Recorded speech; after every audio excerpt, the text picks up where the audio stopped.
Ladies and gentlemen, welcome to Metropolis Radio. Today, we are going to be tearing apart some genuine intellectual dishonesty.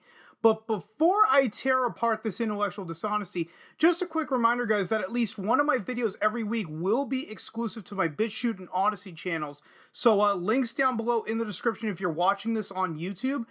You will not be getting all the videos that I will be posting. So anyway, guys, let's get right into this. And reportedly, Black Widow lost $600 million due to piracy. Now, I don't know how they arrived at that conclusion, but let's read into this. It was previously reported Black Widow was one of the most pirated films of the year, and now it appears Disney lost over $600 million from piracy. Disney reportedly lost $600 million on Black Widow due to piracy. Black Widow was the first new film in Marvel Studios' Phase 4 plans, originally set to open in theaters on May 1st, 2020. The film was delayed due to COVID. The film takes place between the events of Captain America Civil War and Avengers Infinity War, and fleshes out Black Widow's history as well as introduces new characters to the MCU, how do you pronounce her name? Yelena. That's how you pronounce her name. Brain fart. Yelena, I almost want to say Lelena, but it's not Lelena. Yelena Belova. That's what it is. I've never seen Black Widow, but you know, it's just I see Yelena and I automatically want to put an L to it for some reason. After a year-long delay, Black Widow finally hit theaters on July 9th, 2021, as well as hitting Disney Plus Premier Access on the same day. Black Widow scored the biggest opening weekend of the pandemic at the time with $80 million domestically and an additional $60 million on Disney+. However, the film had a massive second weekend drop at the box office of 68%, and just 2 weeks after its release, it was reportedly the most pirated film of the pandemic era. According to Deadline, Disney reportedly paid a very hefty price for putting Black Widow on Disney+, as it became easy to put clean pirated copies in several languages online.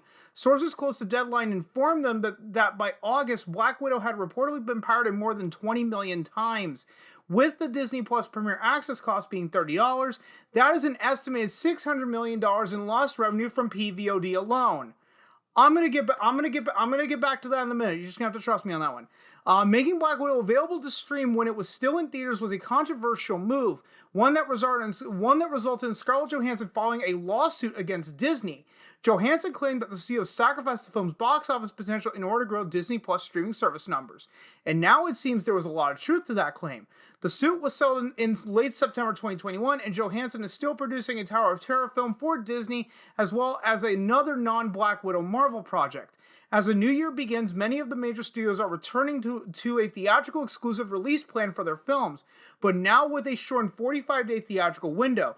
While piracy has been a major concern of the film industry for years, 2021 may be the ultimate proof that the short-term benefits of a big release in theaters and PVOD may not outweigh the long-term financial benefits of keeping a film exclusively in theaters. Disney currently has no plans for Disney Plus Premier Access releases in the near future, and if these numbers on Black Widow are to be believed, it is unlikely one will happen anytime soon. So, a couple of things here. Did people massively pirate the movie? I can genuinely believe that. But you know what other industry deals with a lot of piracy? Is the gaming industry. And what's the way that they tried to curb piracy years and years ago? Remember this little thing called DRM, Digital Rights Management, where some games like required you to be online all the frickin' time? Perfect example was, I believe it was SimCity 3000.